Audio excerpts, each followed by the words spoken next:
back to another This Week in Fallout. Today we're going to be going over the weekly event, Atomic Shop, and challenges for this week and seeing exactly what's new and what's going on this week in Fallout 76. Starting with the Atomic Shop this week, we got some Lucky Shot bundle, which is the main thing on the store with this outfit, which looks alright if you want a bowler hat and everything. The Saddlebag backpack, which actually looks pretty nice.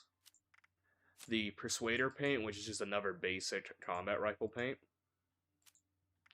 The Rotary Rifle display case, which is actually pretty neat if you were going for the more cowboy themed, you put rifles around it. Hourglass, which is a small trinket. The Fan the Hammer emote, which is pretty neat. The Send Heil bundle, which is just all movie themed stuff. And then the Wealth Exchange bundle. Right here we have the other bundles that are back for the greatest hits. We got the Appalachian Fauna bundle, which is the best part about this, I'd say, is Mirelurk Steamer. Got the After the Hunt field dressing emo is pretty good. The Iron Mountain Anvil bundle, which is a prefab with a bunch of other stuff, which is pretty neat. Rusted Barbershop, you got a Barbershop bundle. The Root and Toot and Outfit bundle. The Light 'em Up paint, which is really good. I got this today just because I've been using that gun a lot. So overall, that one's pretty good. Screaming Needle paint. If you don't have any of the Screaming Needle paint or variants, I prefer this over any other. Like, I think the Handmade Rifle looks good as is. I don't think it's that bad, but this just makes it look better generally. And then the Pioneer paint. For special, we got a Neuter Twist today. The black suit you can get, and the Soft Serve paint for the Cryolator. And the Powering Up bundle for Fallout First. Fallout First, otherwise, it's the same as always. So let's go look at challenges. Let's take a look at the challenges this week. We already re-rolled the top two because those overall were pretty easy. One of them was like collect caps, the other one I can't really remember right now at the top of my head. We got collect teddy bears, events, treat Neuter Twist, which is a one that's going to be iffy. But normally you get that one done pretty easily. That was just going to be a harder one this week, so I'd re-roll that. Kill Blood Eagles, which is really easy, so I'd re-roll it, and Kill Storch, I would also re-roll, just because both of these are easy overall. Scrap Pipe Gun, you would have to do that like actively, so I'd save that as one of your re-rolls. But it overall is really easy. I'd also re-roll the Search Tree one if you're also like scrapping a lot of stuff this week. Overall though, remember to re-roll, it's generally what you want to do.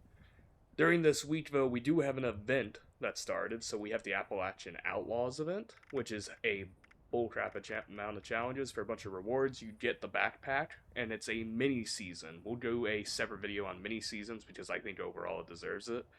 But it generally is a miniature season that's going to be going on the event. I think it's more their way of replacing the seasonal events that we normally get around mid-season, which these are normally for to get people back on the game for a few weeks.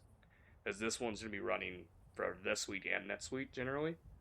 But overall, it's pretty neat. I'm not against it, but I'm also not like hugely for it.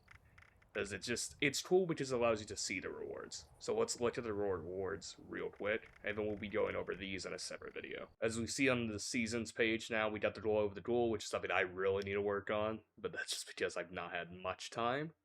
And then we got Appalachian Outlaws, which is really... This is neat. I prefer this because it gives us some way to actually get like other unique items comparatively to just getting stuff that added on to either the main season or just Fallout First, like Birthday, which are neat. I don't hate all the items that we get in there because they're mainly Fallout themed. We get the Appalachian Outlaws page right now, which is the backpack honestly is pretty decent. I'm not even against it. Because my two favorite things are the backpack and the duffel bag. Both these are pretty good. The lunch boxes will help.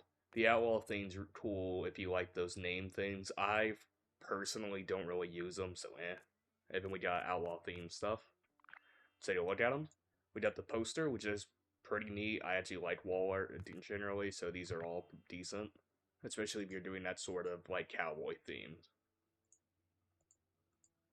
Which is honestly surprising they use a fedora right there on that one. I'm 90% sure there's cowboy hats in this game. I can't really be 100% on that, though. And then we get the Fugitives. Little poster as well. All of these are going to be easy. We got the Pity Bank as well. Forgot about that for a second, but... generally, any of this stuff.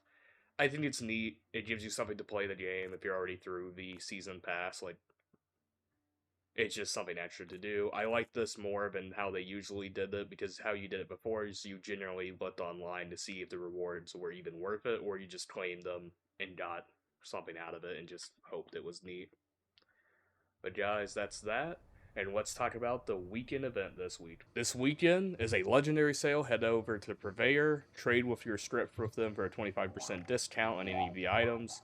Overall, it's a really lackluster event. But guys, that is this week in Fallout, and I'll be seeing you guys later.